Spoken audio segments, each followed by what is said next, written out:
Muhammad did not lose the blessings of Allah after the death of his parents.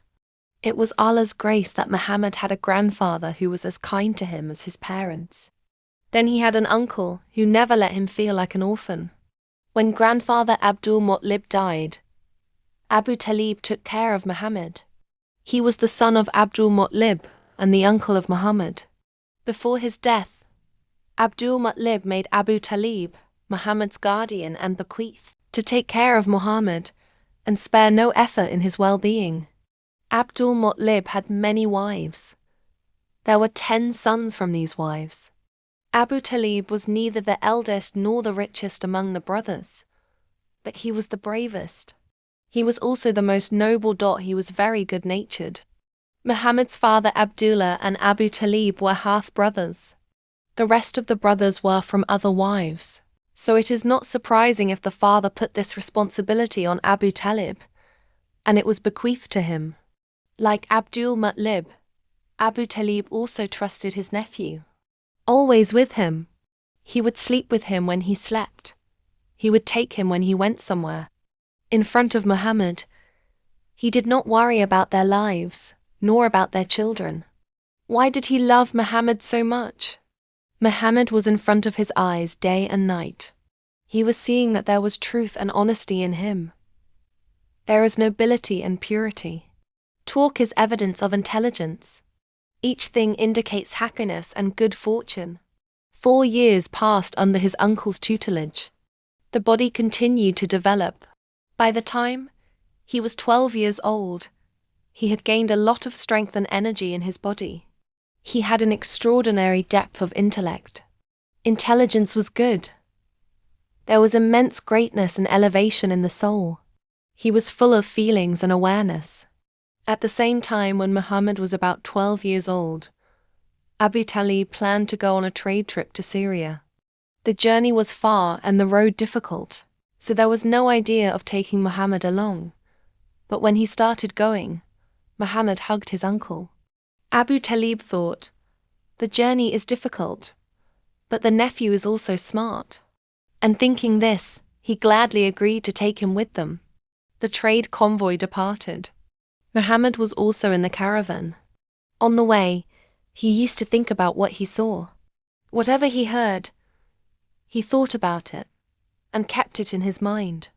A caravan passed through different areas, stayed in many cities, and finally reached the land of Syria and camped at Basra, a famous city there.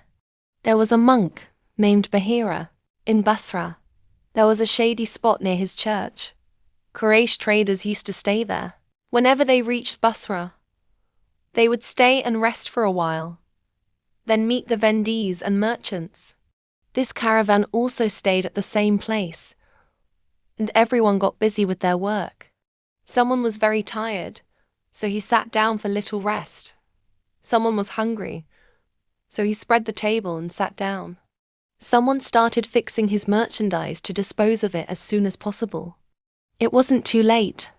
People were busy with their own work when a messenger came and said, "You people come here to visit Bahira. He has arranged a meal and you have all been invited." People started staring at each other in surprise. The eyes seemed to be asking each other. They came here many times.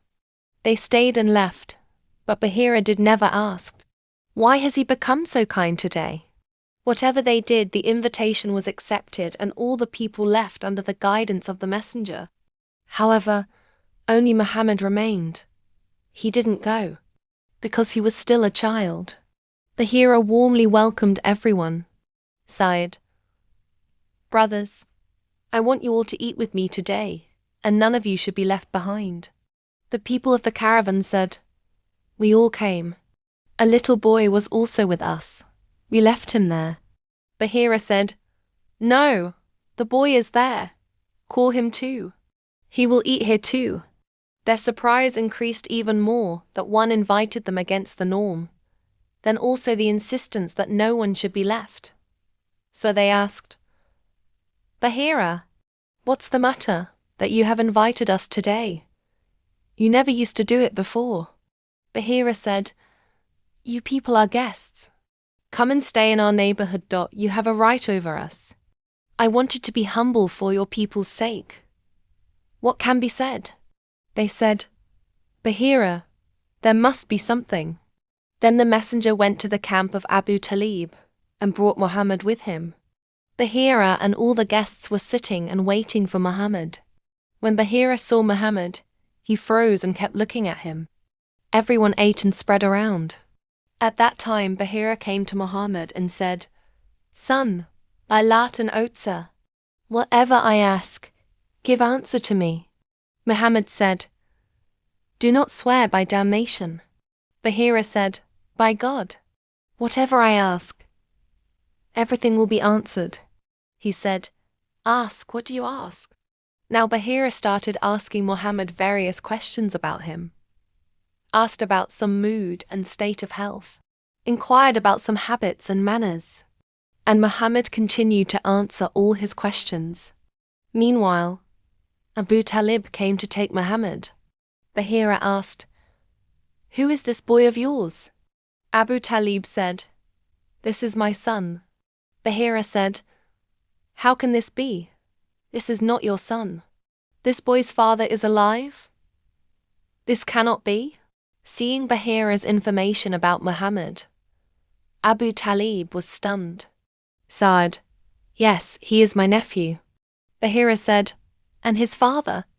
Abu Talib said, He was still in his mother's womb when his father died. Bahira said, You have spoken the truth. Now take your nephew back home and save him from the Jews. By God, if they saw, and the extent to which I recognized him, if they recognized him, so they will kill him. This nephew of yours will be a great person. Then Bahira was back, his face was beaming with joy and satisfaction, and said, My guess turned out to be exactly right. Abu Talib returned with Muhammad. He was thinking about what Bahira had said. The prophecies he had made about Muhammad were in his mind. And this was the first opportunity for Muhammad to leave his country. When they returned, Muhammad remembered what he had seen during this long journey. Reflecting on what he had heard from the people, he had seen vast deserts and high mountains, saw green meadows and orchards laden with fruits, passed through different cities and towns. He listened attentively to the conversations that took place among people about them, the past and the present. He also found people who worshipped the same things that his people worshipped. There were also people who were following the commandments of the heavenly books. It was also heard that there are some people who indulge in superstition. There are also people who worship stone idols and perform rites of servitude. There are some people who blindly follow the Jewish scholars, who make arbitrary interpretations of the divine book and make their own laws. And there are some people who follow the instructions of the Christian priests, who pretend to be occultists. In this darkness, yes, in this total darkness, Muhammad would examine every single thing, ponder and think. The chain of thoughts and thoughts would have been tied, and he would stay in this world for a long time. He would think, whose path is right and whose is wrong? Who is right and who is wrong? Where is the right? And what is it? Young but wise and with a clear conscience, Muhammad was worried that somehow the truth should be found. Let the truth be revealed. The veil of darkness shall be lifted, and the light shall be seen. Boyhood is the age of games and spectacles, but Muhammad stayed far away from that. He was not interested in idle talk and useless work, always looking for the truth.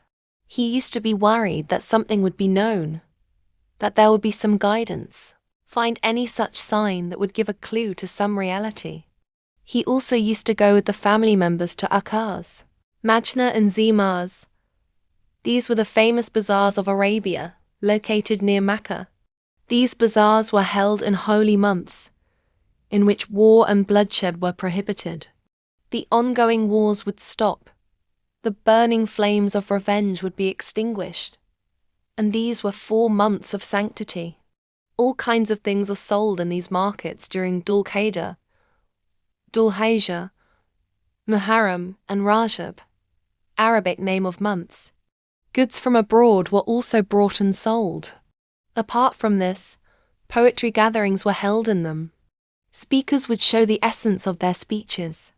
Everyone would openly express their thoughts and ideas. People of every religion used to publish their beliefs. Every person would follow his ideology and religion with full freedom. There would be no danger, no fear from anyone. Everyone would be satisfied and without fear that these are the holy months. These markets are full of people.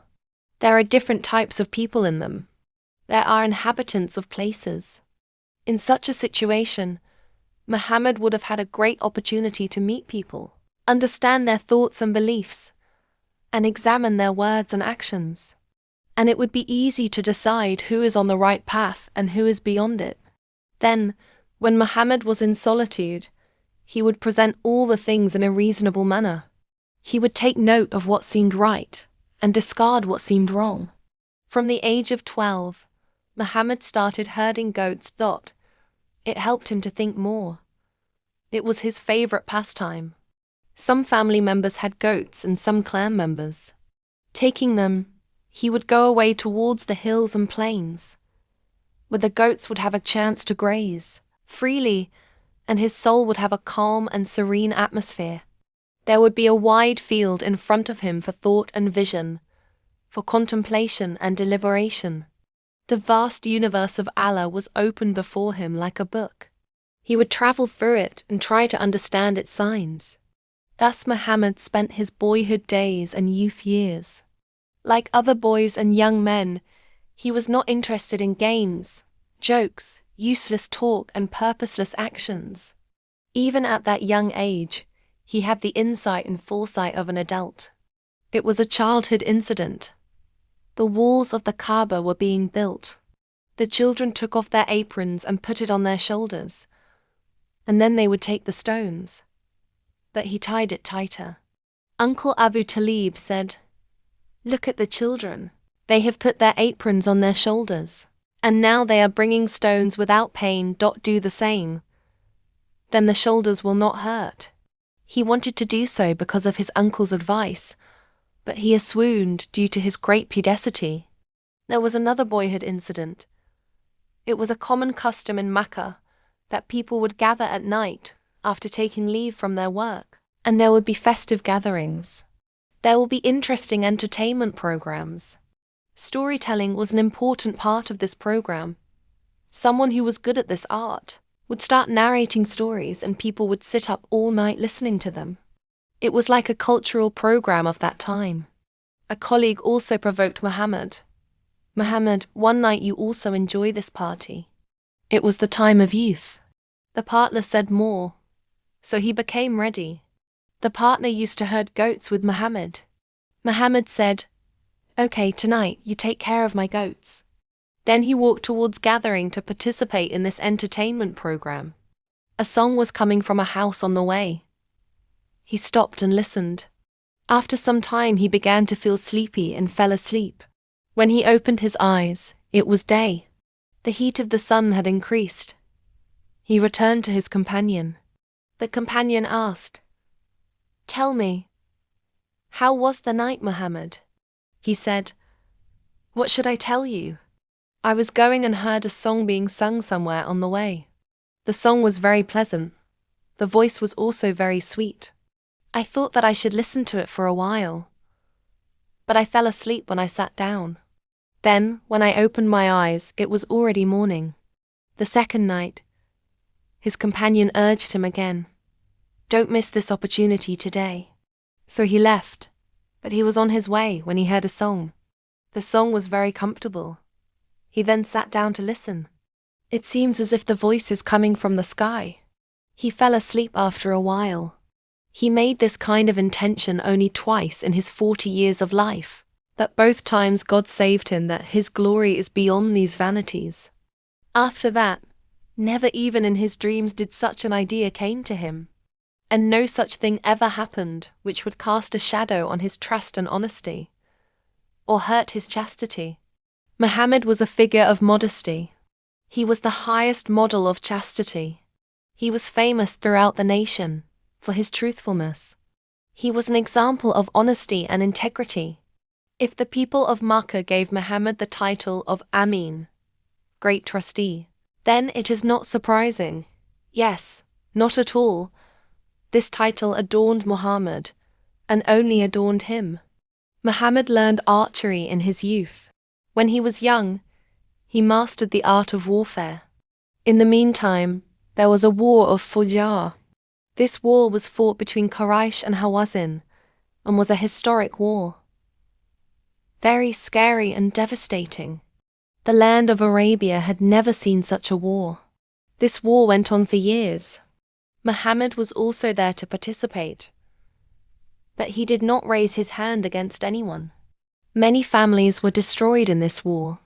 This made some people very sad, and they called for reconciliation.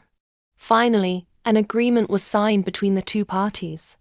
This agreement came to be known as Half al-Fazl. Muhammad was also a participant in this agreement. His age was 16 years old at that time.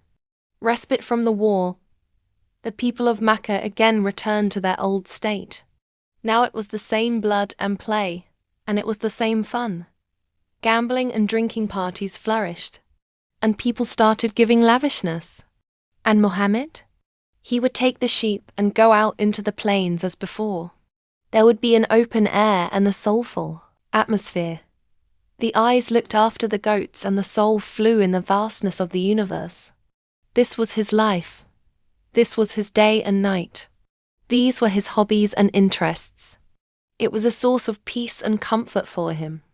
To be alone and study the system of the universe. To stay away from the chaos and contemplate the beauty of the universe, would have nothing more than herding goats. He would have fun in the atmosphere of the desert. His mind and thoughts would have developed in solitude. His heart and soul would have been enriched with knowledge, and the insistence of the universe would have been revealed. And Abu Talib? He was busy in finding livelihood, so that he and his nephew could feed themselves and easily provide for children. One day, Abu Talib came to Muhammad and said, "Nephew, you know what our financial situation is. Our problems have increased. Khadija trades by giving her wealth to others. Tell me, shall I speak for you?"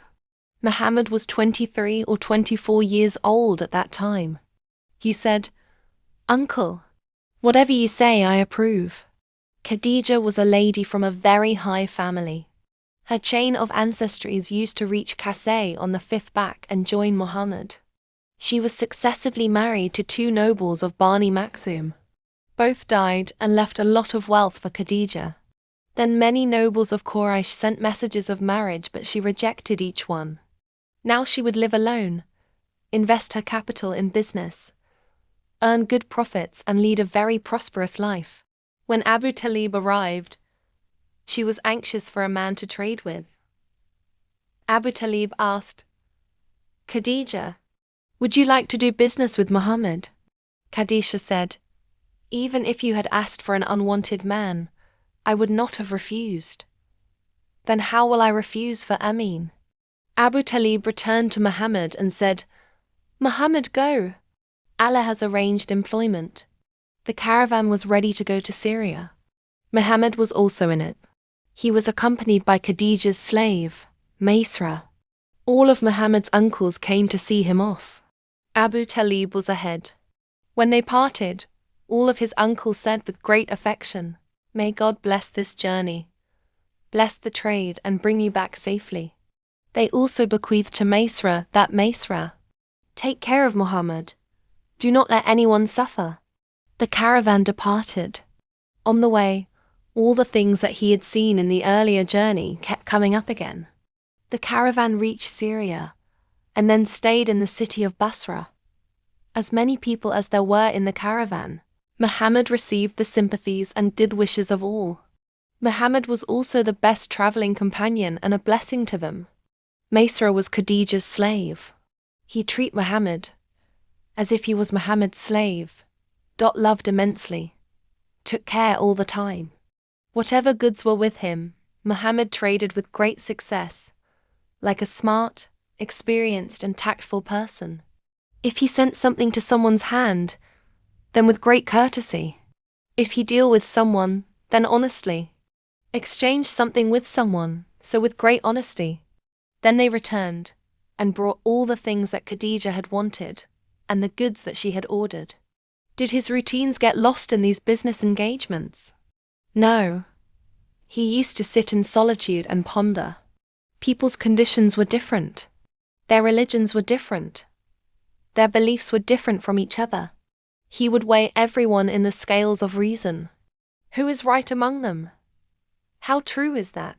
He would sit for hours in the same contemplation.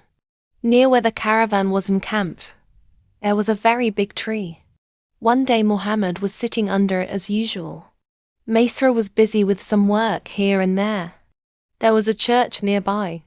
A monk came out of it, and came to Maisra. This was Nestor, the monk of the church.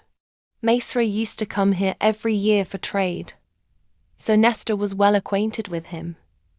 He said, "Maisra, who is this with you?"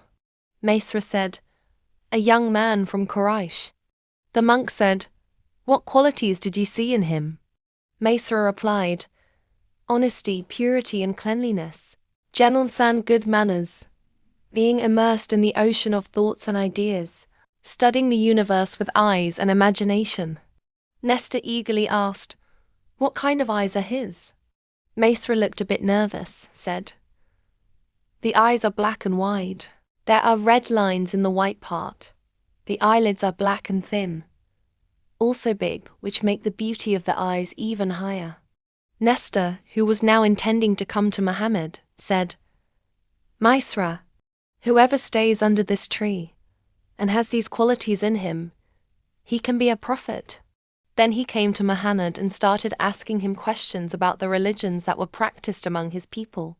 He wanted to know Muhammad's thoughts in this regard, and to know what place and respect these religions held in his heart.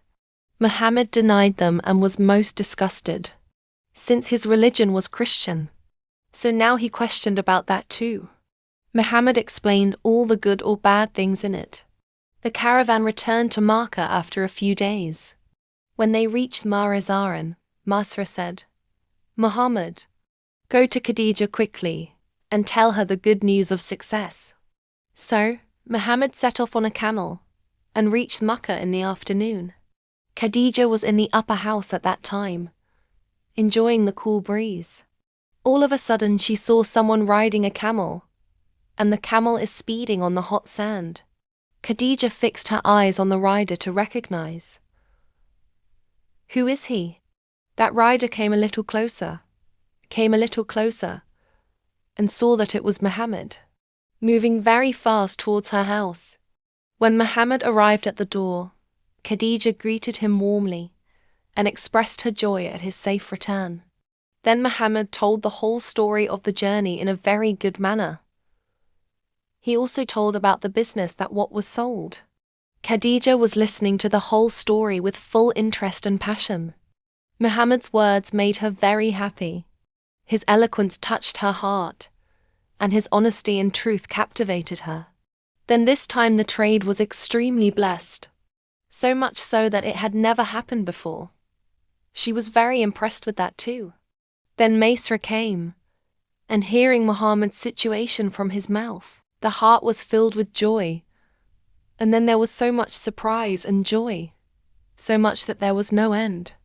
Maisra narrated how Muhammad showed so much truth and honesty in matters of trade, and how valuable the merchandise he cared for and guarded with his heart and soul.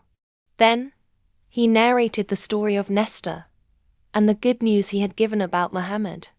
Then he said, "Another incident happened in which I was surprised. We were returning.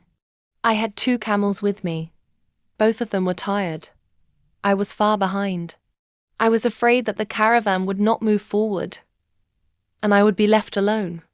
So I quickly went to Muhammad and told him the whole situation." Hearing this, at first he eased the feet of the 2 camels. Then he pushed them, and now they started to jump like nothing happened.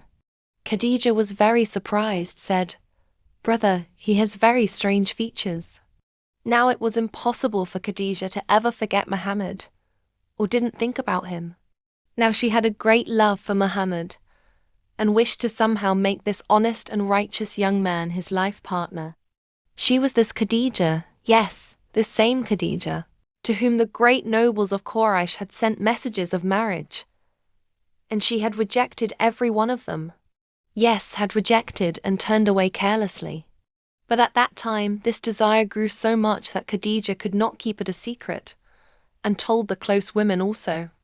Among them was a woman, Nafisa bint Aliyah. She said, "Khadija, is there anything wrong? Get married to Amin." Khadija said, "What will be the case?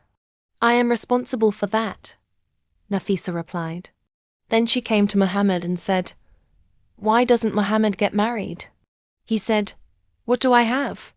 She said, "Tell me, if an arrangement is made, and you are asked to marry a very beautiful and wealthy woman, will you be ready?" Muhammad said, "Who is that?" She said, "Khadija." Muhammad was very impressed by Khadija's morals and wisdom. He found her as he had heard. People used to call her Tahira. Tahira means pious and pure. He found her to be Tahira. But marry her? This was not even in his dreams, because he knew that the great leaders of Quraysh wanted to marry her, but she had rejected them. Muhammad said, "But what will be the form of marriage with Khadija?" Nafisa gave the same answer to him. "It's my responsibility." Then Muhammad came to Abu Talib and narrated the whole incident to him. Abu Talib was very surprised when he heard it, but he had never heard a lie or wrong thing from Muhammad's tongue, so he could not deny it. However, he said, "It's amazing, my son. Khadija, the honorable lady of the Quraysh, rejects who had wealth and position, and chooses to make you her husband." Then he said, "That son, although you are poor in wealth, but you are rich in honor and respect." Muhammad said, "Uncle, I have no desire for wealth, nor any need for it." Then Abu Talib took the brothers with him, and went to Khadija's uncle, Amr bin Asad. Abu Talib also met her brother, Amr bin Khalid, and gave the message of marriage for Muhammad. Both of them were ready at the same time. In the same way, the wedding day was fixed. Then that day came, and all the nobles of the family gathered at Khadija's house. Abu Talib gave the marriage sermon. The sermon was wonderful. This shows how much Muhammad's elders were also influenced by his morals and qualities. After the praises, he said, "This is Muhammad, the son of my brother Abdullah. He is a young man, and there is no one like him in Quraysh. Muhammad is my dear. You all know this.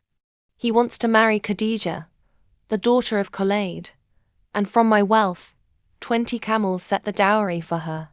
God willing, his future is very glorious." Thus the auspicious event was almost accomplished, and the lady of Quraysh came to the house of Amin of Quraysh. At that time, Muhammad was 25 years, 2 months and 1 day old, and Khadija was 40 years old. At that time, Muhammad was in his early youth. There was a lot of beauty and charm. Smiling light face, slight roundness, medium height, neither short nor very tall. Big head, with thick black hair, lightly curled.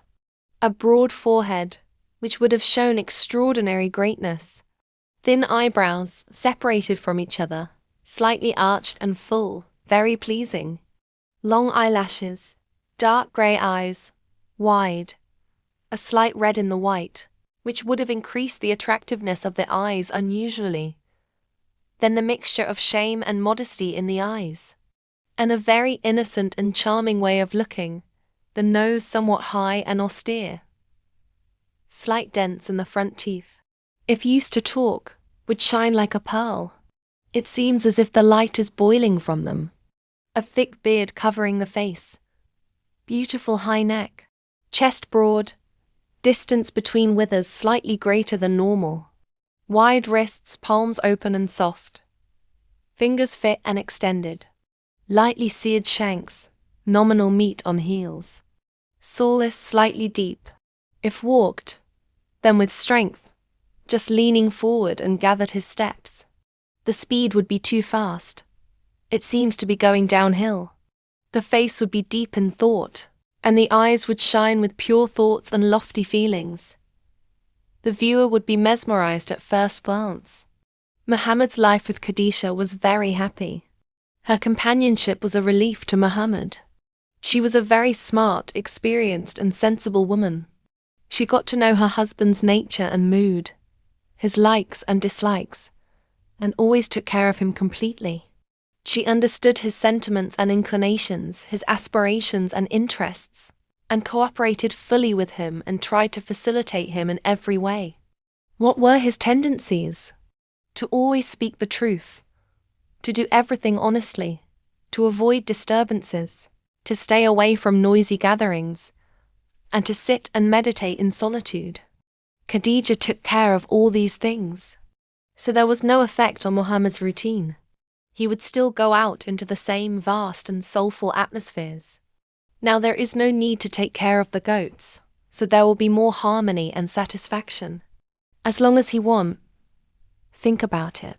Observing nature scenes. In this way, it was as if he was following in the footsteps of his grandfather Ibrahim under the guidance of nature, and was setting the standards of knowledge and wisdom, and faith and belief. We also showed Abraham the wonders of the heavens and the earth, so he would be sure in faith.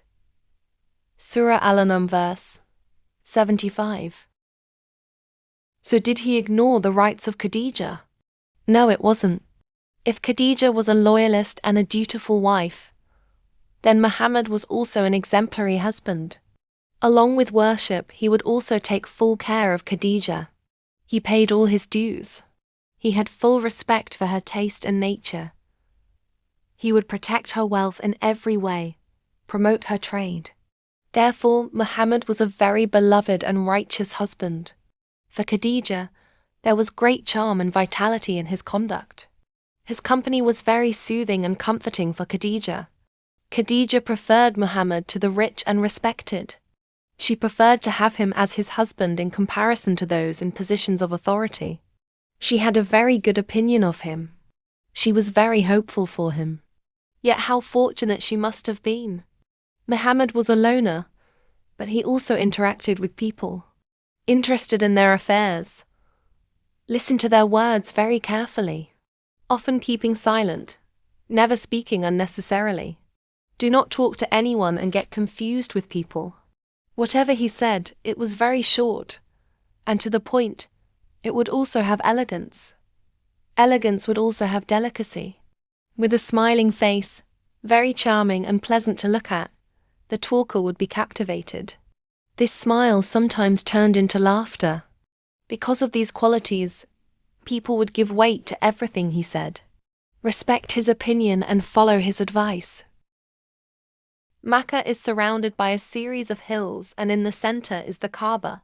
If it rained heavily, the city would be flooded. And then the walls of the Kaaba were low, and there were no roofs on the walls. Once upon a time, there was a great flood, from which many buildings were destructed, and the water reached inside the Kaaba. Thus the walls cracked, and the foundations weakened. This became a problem for the Meccanes, and they worried about its repair. As others, Muhammad was also worried. The Kaaba was everything to them. This was their house of worship. It was the stronghold of their idols. Then people from far came to circumambulate it. This would have boosted their trade and business growth. And not only that, because of it they had a high position among the people. The visitors respected them and considered them higher and superior than themselves, because they were Kaaba's neighbors, its servants and guardians, and held various positions related to it. So these people gathered in one place and began to consult among themselves. What should be done? Should the old building be demolished and a new building built? If this is an opinion, who will weigh it? And then who will build it? The Kaaba was the holy house of Allah. They were afraid that Allah would be angry by demolishing it. May no punishment come upon the head. The intellect was wondering what to do. But the building was totally useless. The foundations were weakened, and there was every danger of its collapse. So there was no choice but to demolish it up. After much back and forth, they decided to build it. But there was another problem. The new building should be strong and durable. How to provide good equipment for this? And from where did the skilled workers come, who could fit the stones neatly and create a beautiful and strong building? By the grace of God, in those days a Roman man took the ship from Egypt and he was going to Abyssinia. But the ship reached the port of Jeddah, so it hit the shore and broke up. The ship had the best kind of wood and the best kind of construction material. The man unloaded all the goods at the port and waited for a ship bound for Abyssinia to load the goods and take them away. Quraysh got the news of this incident, so immediately they sent some men. Name of the shipper was Bakam. These people went and met him and told him their need. He gladly agreed to sell all his possessions. Also he told them, I am also an expert architect. What happened now? They were looking for a craftsman, and they were getting a good craftsman. So they said, well, you also go along and help us in this important work. Bakam went and saw the Kaaba. Then he said, its construction is very easy. However, some pillars will be erected in the courtyard, so that the roof can be laid. This way the building will be safe. The people of Makkah themselves had the same desire, so it was approved before it was said. There lived an Egyptian man in Makkah. He was of Coptic descent. Salih was his name. He was an expert in woodworking, so he was also called for the help of Bakam. After that, Quraysh divided the Kaaba into separate parts and divided it among themselves, so that each tribe had a hand in building it, and no one was deprived of the honor of building it. Now it was time to demolish it. People were shaken again. The body twitched. Then they fell into trouble, demolished it, or not. What should they do? These people had seen the fate of Abraham with their own eyes, who had set out with the intention of demolishing the Kaaba, came with the entire army. But he could not reach the Kaaba and could not go back. The entire army was devastated. This incident was also not long ago. The tragic scene of his death and destruction would have come before the eyes of the people, and they would bear it. But their purpose was not to OD destruction but to build. So prayers were offered, sacrifices were made, supplications were made, and a man went forward. His body was shaking with fear. He was Walid bin Mughira. With trembling hands he grabbed a hoe and pulled down a pillar. There was silence everywhere, and people were watching silently. They were waiting to see what would happen to Walid. The night passed. A new dawn also appeared, but nothing happened to Walid. No calamity befell him. Now the Quraysh got courage, and their hearts were satisfied, and they began to build the building of the Kaaba. Everyone participated in the building and also participated in removing the stones. Desperately they reached a green rock. Hoes were struck at it too, but the hose broke loose, and the rock remained as it was. Then it became the foundation of the new building. There was a range of hills nearby. From there they brought stones and started building the Kaaba. Muhammad and all his uncles were pioneers in this work. Soon strong walls were erected. In the old wall of the Kaaba on the east side, there was, and still is, a black stone. It is called Hajar Aswad, which means black stone. The Arabs considered it very blessed. It also has a special place in Islam. When circumambulating the Kaaba, each circumambulation begins with the same stone. Quraysh raised the wall a little higher. Now the time has come to put up the Hajar Aswad. So the question arose as to who will get this honor. No tribe was ready to lose this honor. Everyone wanted to achieve this blessing themselves and considered themselves more entitled than others. So a commotion arose. People kept getting confused. Disagreement grew and the situation worsened. The hearts that were connected until now, they began to explode and the fire of hatred and enmity started burning in them. 5 nights passed and the commotion continued. No matter was settled or any opinion was agreed upon.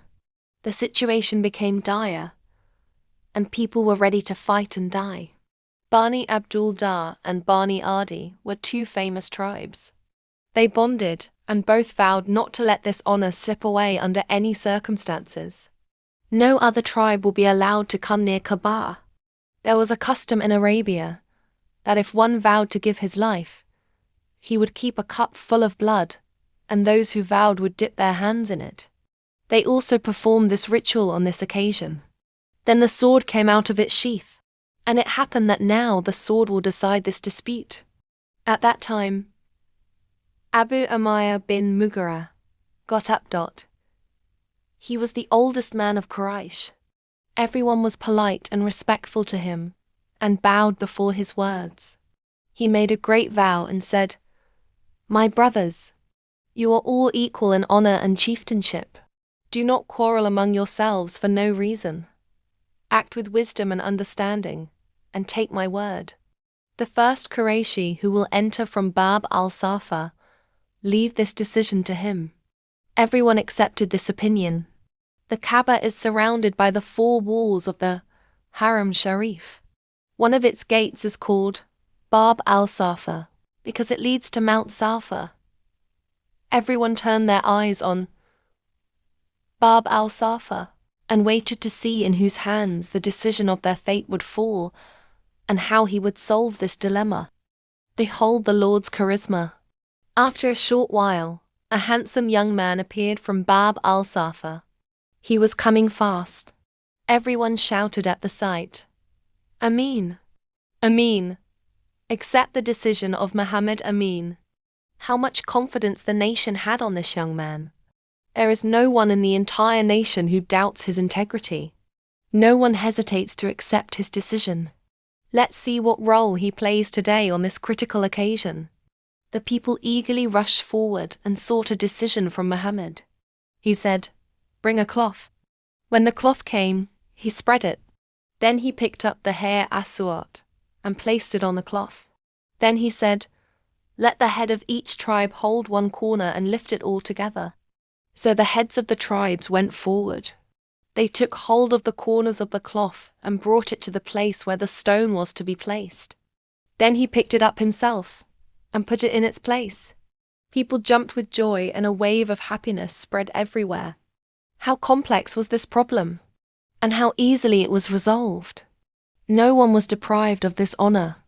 By the wisdom of Muhammad, a great temptation was quelled, and the nation was spared a most disastrous civil war. The flames of enmity were extinguished, and everyone became happy and grateful as before. Then the Quraysh completed the construction of the Kaaba. They put a roof over the pillars and opened a door to enter, where the Maharaja of the idols, Hubal, was seated.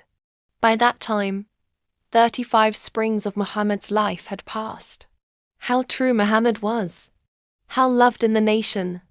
Unblemished character, pure nature. Everyone respected him and accepted what he said. And verily, you, O Muhammad, are on an exalted standard of character. Surah Al-An'am 4.